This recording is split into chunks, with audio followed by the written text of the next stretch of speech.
Yes doctor Jayaraj, എന്തായാലും solar വിഷയത്തിൽ ഇടതുമുന്നണി നടത്തിയ സെക്രട്ടേറിയറ്റ് ഉപരോധ സമരം അത് ഒത്തുതീർപ്പാക്കുകയായിരുന്നു എന്ന വാർത്ത പുറത്ത് വന്നിരിക്കുന്നത്. നേരത്തെ പുറത്തു വന്നതാണ്. ഇപ്പോഴിതാ ഇന്നാണ് ഈ ജോൺ മുണ്ടക്കയത്തിൻ്റെ പുസ്തകം പുറത്തിറങ്ങിയിരിക്കുന്നത്. അതിൽ അദ്ദേഹം കൃത്യമായിട്ട് പറയുന്നുണ്ട്. ഈ നമ്മുടെ ജോൺ ബ്രിട്ടാസ്, അദ്ദേഹം മുഖ്യമന്ത്രിയുടെ ഉപദേഷ്ടാവൊക്കെ ആണല്ലോ, ജോൺ ബ്രിട്ടാസിൻ്റെ ഇടപെടലിനെ കുറിച്ച് കൃത്യമായിട്ട് പറഞ്ഞിട്ടുണ്ട്.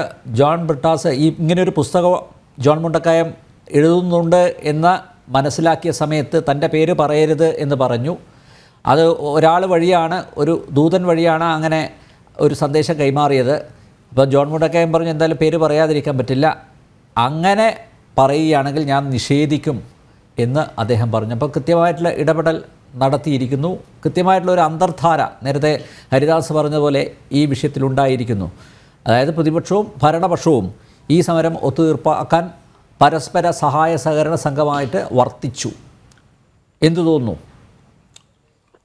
ഇതിനകത്ത് നമ്മൾ ആദ്യമേ പരിശോധിക്കേണ്ടുന്ന ഒരു കാര്യം എന്ന് പറഞ്ഞാൽ ഇത്തരം പുസ്തകങ്ങളിലൂടെ വരുന്ന വാസ്തവവും അവാസ്തവങ്ങളും ഒക്കെ തമ്മിലുള്ള വിഷയമാണ്.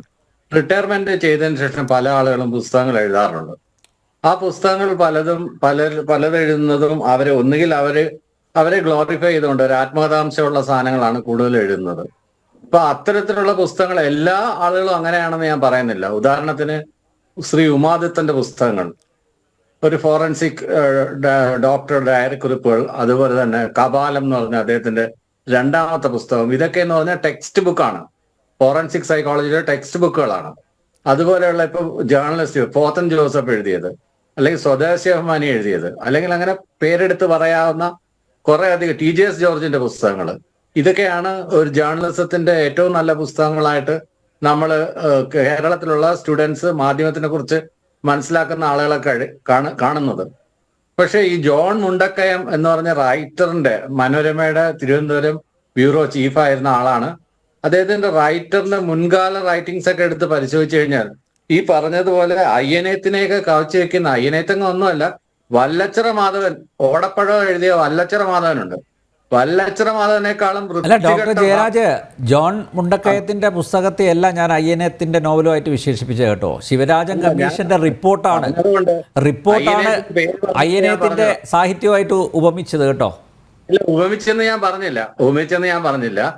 അയ്യനേത്തിന്റെ സാഹിത്യം വേറെ എന്തോ കാര്യം പറഞ്ഞപ്പോഴാണ് ഉപമിച്ചത്. പക്ഷെ ഞാൻ പറഞ്ഞത് അയ്യനേത്തിനേക്കാളും അങ്ങ് താഴെപ്പടി നിൽക്കുന്ന വല്ലച്ചിറ മാധവനായിട്ടാണ് എനിക്ക് ഇദ്ദേഹത്തിന്റെ പല വാർത്തകളും, അതായത് നേരത്തെ പറഞ്ഞ പോലെ നമ്മളുടെ ചരിത്രപരമായ പുത്തരിക്കണ്ട മൈതാനത്തെ പ്രസംഗം ഉണ്ടല്ലോ, ജൂലിയസ് സീസറിനെ കോട്ട് ചെയ്തുകൊണ്ട് K. കരുണാകരൻ പറഞ്ഞ ഒരു സംഭാഷണം, എറ്റു ബ്രൂട്ടസ് എന്ന് പറഞ്ഞ, എന്നെ മുന്നിൽ നിന്നും പിന്നിൽ നിന്നും കുത്തി എന്ന് പറഞ്ഞു. അതിനു മുമ്പ് നമ്പിനാരായണന്റെ കിടപ്പറയിൽ പിന്നെ ഇദ്ദേഹം ആരാണ്, മറിയൻ റഷീദ ട്യൂണ മത്സ്യത്തെ പോലെ പുളഞ്ഞു എന്നൊക്കെ, കൂടുതലൊന്നും ആ എഴുതിയ ഭാഷ എനിക്ക് TV ചർച്ചയിൽ ഉപയോഗിക്കാൻ പാടില്ല, അതുകൊണ്ട് ഞാൻ ഉപയോഗിക്കുന്നില്ല. അത്തരത്തിൽ ആളുകളെ എഴുതിപ്പിക്കുന്ന അത്തരത്തിലുള്ള ലാംഗ്വേജിലൂടെ ശരാശരിയിലും താഴെ അത്തരം പുസ്തകങ്ങൾ ഇപ്പം നമ്മൾ എടുത്തു പറയുകയാണെങ്കിൽ അങ്ങനെ ഉള്ള പുസ്തകങ്ങളുണ്ടല്ലോ, ആ പുസ്തകങ്ങളുടെ ലാംഗ്വേജിനേക്കാളും താഴെയായിട്ടുള്ള ലാംഗ്വേജിൽ ഭാഷ ഉപയോഗിക്കുന്ന ഒരു വ്യക്തിയാണ് ജോൺ മുണ്ടക്കയം.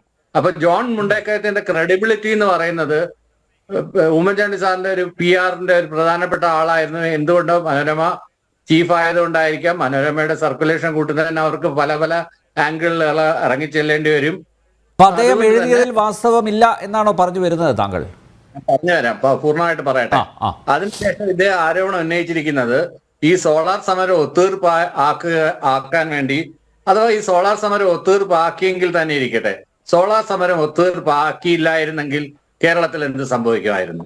ഇത്രയധികം ജനങ്ങൾ തലസ്ഥാനത്ത് വന്നു കിടന്ന് 3 ദിവസം അവിടെ നിന്ന് കഴിയുമ്പോഴത്തേക്കും സ്ഫോടന സമാനമായ ഒരു അന്തരീക്ഷം ഉണ്ടാവുകയും സെക്രട്ടേറിയറ്റിനെതിരെ ഒരു സ്റ്റാമ്പീഡോ ഒരു റയോട്ടോ അല്ലെങ്കിൽ ഒരു വല്ലാത്തൊരു കലാപത്തിലേക്ക് കേരളം കടന്നേനെ. അപ്പൊ അതിന്റെ പേരിൽ വർഷങ്ങളോളം ആയിരക്കണക്കിന് ജനങ്ങൾ മരിച്ചേനെ. അപ്പൊ അങ്ങനെ ഒരു ഈ സിറ്റുവേഷൻ ഔട്ട് ഓഫ് കൺട്രോൾ എന്ന് പറയുമ്പം ഇനി ഒരു കോംപ്രമൈസ് ചെയ്തെന്ന് പറഞ്ഞാൽ അതൊരു മോശപ്പെട്ട കാര്യമൊന്നുമല്ല. എല്ലാ യുദ്ധങ്ങളും ഒരു ടേബിളിന് ചുറ്റും ഇരുന്ന് ചർച്ച ചെയ്ത് തന്നെയാണ് അവസാനിപ്പിക്കുന്നത്, എത്ര വലിയ യുദ്ധമാണെങ്കിലും. കേവലം രണ്ട് അല്ല, സീറ്റ്. അങ്ങനെ ഒരു കോംപ്രമൈസിങ് ടോക്ക് നടന്നു എന്നാണല്ലോ പറയുന്നത്. അപ്പോൾ ആ നടത്തിയവർ അത് ശരിവെച്ചാൽ പോരെ?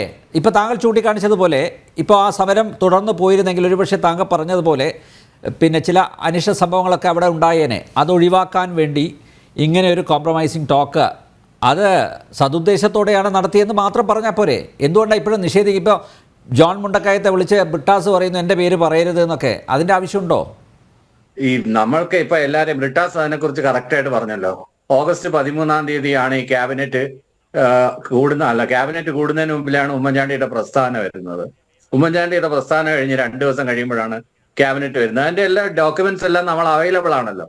അപ്പൊ പ്രസ്താവനയ്ക്ക് ശേഷം ഇതും ക്യാബിനറ്റ് കൂടിയതിനു ശേഷമാണല്ലോ ഈ സമരം പിൻവലിക്കുന്നത്.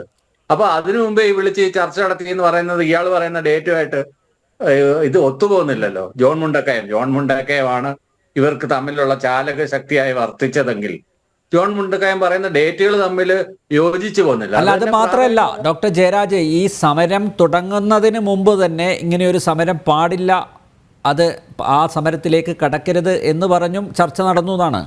അങ്ങനെയും പരാമർശം വന്നിട്ടുണ്ട്. അത് ഈ പുസ്തകത്തിലല്ല, അത് പുറത്ത്. എനിക്ക് തോന്നുന്നു ചെറിയാൻ ഫിലിപ്പാണ് അക്കാര്യം പരാമർശിച്ചതെന്നാണ് ഞാൻ മനസ്സിലാക്കുന്നത്.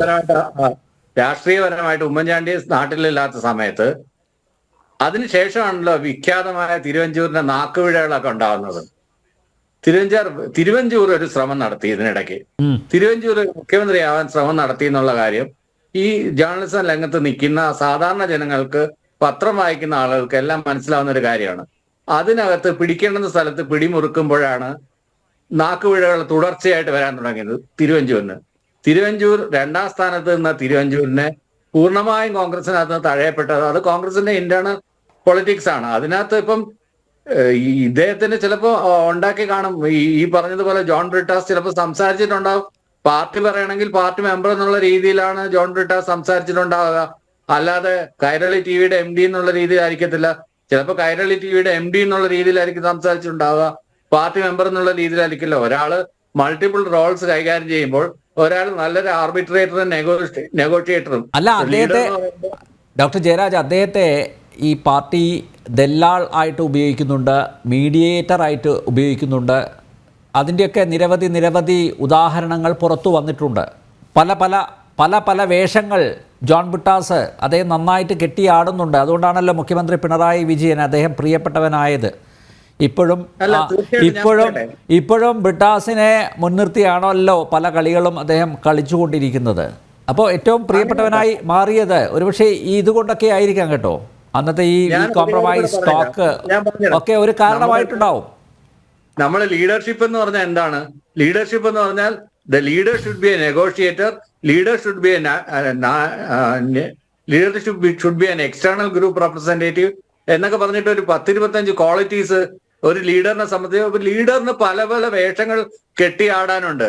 അതിനകത്ത് പല ഒത്തുതീർപ്പുകൾ ഉണ്ടാവും. പല സ്ഥലത്തും ആർബിട്രേറ്റ് ചെയ്യേണ്ടി വരും, പല സ്ഥലത്തും നെഗോഷിയേറ്റ് ചെയ്യേണ്ടി വരും, പല സ്ഥലത്തും സീസ് ഫയർ നടത്തേണ്ടി വരും, പല സ്ഥലത്തും നീക്കുപോക്കുകൾ ഉണ്ടാക്കേണ്ടി വരും. ഇതെല്ലാം ഒരു ലീഡറിന്റെ ഉത്തരവാദിത്തമാണ്. ഇതൊരു സാധാരണ അണിക്ക് ചെയ്യാൻ പറ്റില്ല. സാധാരണ അണിക്ക് താങ്കൾ പറഞ്ഞു വരുന്നത് കാപട്യങ്ങളുടെ ഒരു കലവറയാണ് നേതൃത്വം, അല്ലേ?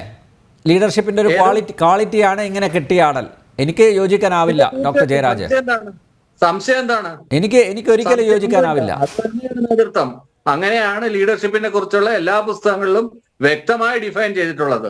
സംശയം ഉണ്ടെങ്കിൽ എടുത്ത് പരിശോധിക്കാം. അതായത് സന്ദർഭത്തിനനുസരിച്ച് ഏത് വേഷവും കെട്ടാൻ തയ്യാറായിരിക്കണം നേതാവാണെങ്കിൽ. തീർച്ചയായിട്ടും. കാരണം നമ്മൾ മലയാളത്തിൽ പറയാറുണ്ട്, നായ്ക്കോലം കെട്ടിക്കഴിഞ്ഞാൽ പിന്നെ കുറച്ചേ പറ്റൂ.